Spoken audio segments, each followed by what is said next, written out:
La parole est à monsieur Jean-Paul Mattei pour le mouvement démocrate et apparenté.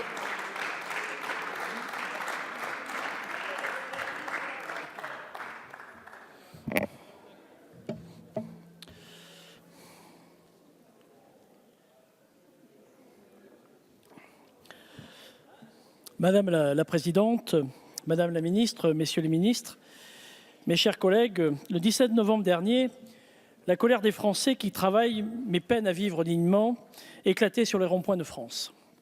Cette colère, nous la connaissons en tant qu'élus, que nous ayons eu une expérience de terrain ou que nous venions de la société civile. Cette colère nous interpelle, car elle est l'expression du mal-être d'un peuple de plus en plus fragmenté, qui ne se reconnaît plus face aux évolutions technologiques et sociétales. Cette colère exprime aussi une césure croissante entre la France des campagnes et la France des métropoles. Cette colère ne pourra disparaître que si la confiance est rétablie dans notre pacte social autour d'un projet partagé pour l'avenir, le nôtre et celui de nos enfants. Il nous appartient de recréer ce lien. Et je tiens à saluer l'action du Président de la République, du Premier ministre et du Président de l'Assemblée nationale qui ont su réagir. Un premier débat a été organisé le 5 décembre dernier dans l'hémicycle. Le 10 décembre, le Président de la République annonçait un projet de loi pour répondre à l'urgence économique et sociale, promulgué dès le 24 décembre. Au-delà de l'annulation de la hausse des taxes sur les carburants, les heures supplémentaires ont été défiscalisées. Les rémunérations au niveau du SMIC augmentaient de 100 €. 2 millions de salariés ont bénéficié de la prime exceptionnelle et désormais 70% des retraités sont exonérés de la hausse de la CSG. Que l'opposition ne prétende pas que rien n'a été fait ou qu'elle n'a pas été entendue, car nombre d'orateurs ici présents avaient demandé ces mesures. Enfin, ces mesures d'urgence ne constituaient que le préalable d'une réforme de plus grande ampleur que nous entamons aujourd'hui. Le Président de la République et le Premier ministre ont rendu la parole au peuple à travers la plus grande consultation citoyenne jamais menée dans notre pays depuis la Révolution française. Près de 3 millions de personnes ont ainsi participé au grand débat sur Internet. Plus d'1,5 million de contributions ont été recueillies et 10 000 réunions locales organisées en partenariat avec les maires que je salue ici pour leur engagement. À travers un hackathon organisé par notre président Richard Ferrand, ces contributions ont été analysées et synthétisées de manière totalement novatrice au sein même de la maison du peuple qu'est l'Assemblée nationale. Enfin, les conférences citoyennes sont venues enrichir, région par région, les contributions déposées.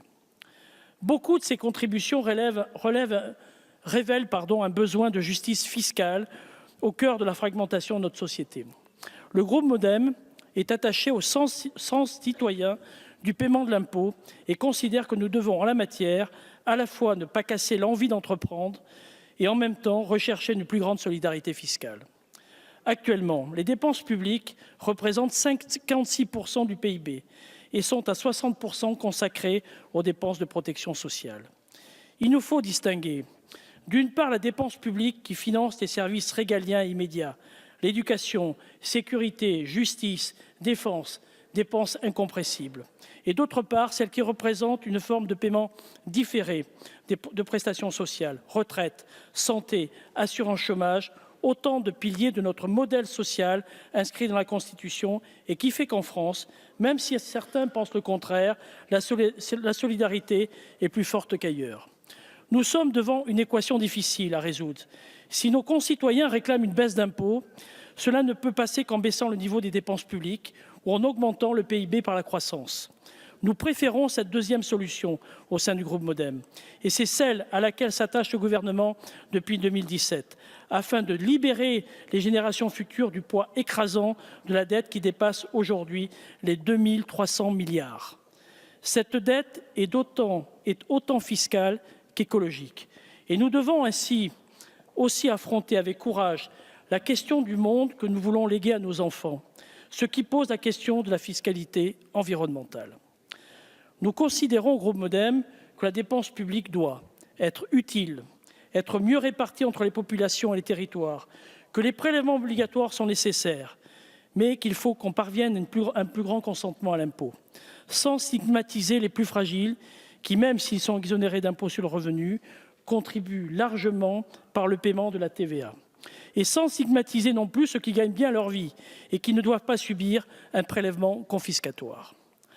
En premier lieu, nous devons continuer à libérer les freins qui pèsent sur les entreprises. La loi Pacte, la loi Elan, la loi ESSOC sont autant de réformes que nous avons déjà adoptées conformément au programme que les Français ont choisi en élisant Emmanuel Macron et qui accompagnent désormais les entrepreneurs qui créent des emplois et de la croissance. La flat tax, la baisse des taxes sur les entreprises portent déjà leurs fruits et ont rendu son attractivité à notre pays.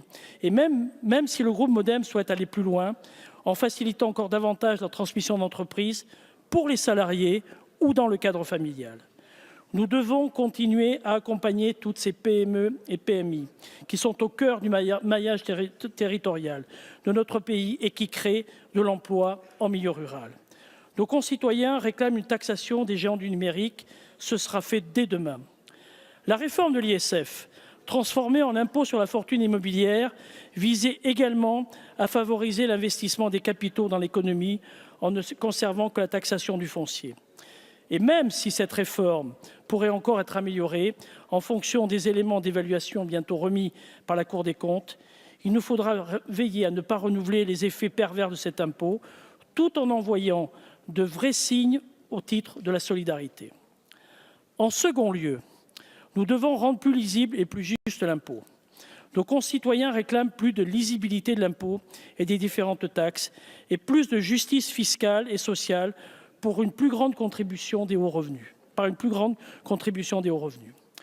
Nous avons déjà contribué aux côtés du gouvernement à clarifier le sens de l'impôt avec la mise en place du prélèvement à la source qui permet de voir l'impôt s'adapter en temps réel aux évolutions de la situation familiale ou d'emploi.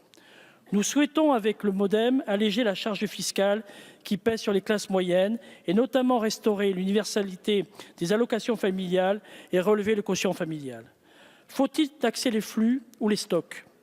La flat tax permet de taxer les flux de manière simple. Elle pourrait nous inspirer pour d'autres revenus, les revenus fonciers et les plus-values immobilières.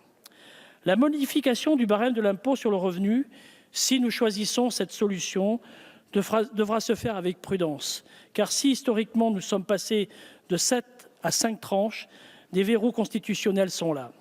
On pourrait envisager aussi de travailler sur les abattements forfaitaires, en les passant de 10 à 15% par exemple, ou encore sur le montant déductible des frais de déplacement dans le cadre des trajets domicile-travail. Par ailleurs, si la fiscalité locale doit être réformée et si ce gouvernement a supprimé la taxe d'habitation pour une majorité des Français, il reste à repenser structurellement cette dernière, notamment au niveau des intercommunalités, tout en laissant des marges de manœuvre aux communes. Mes chers collègues, au titre, on va dire, d'un débat constructif, laissons-nous un peu de temps pour explorer toutes les pistes qui ont été évoquées aujourd'hui et qui le seront après. Le temps d'une loi de finances qui viendra conforter l'entreprise créatrice d'emplois et porteuse d'investissements, qui deviendra ainsi moteur de la transition énergétique. Le temps de trouver le juste équilibre d'une meilleure contribution à l'impôt, juste sans être confiscatoire, exercice ô combien difficile. En tant que législateurs, il nous faut avoir une vision transversale de ces questions. Soyons capables, quelques instants, de mettre de côté nos appartenances politiques pour réfléchir sur le fond, ensemble, à ce qui serait le mieux pour notre société. Je suis persuadé qu'on peut arriver à se retrouver sur les bancs de cette Assemblée avec des idées communes pour des réformes de bon sens. Je vous remercie. Merci, monsieur le député Mattei.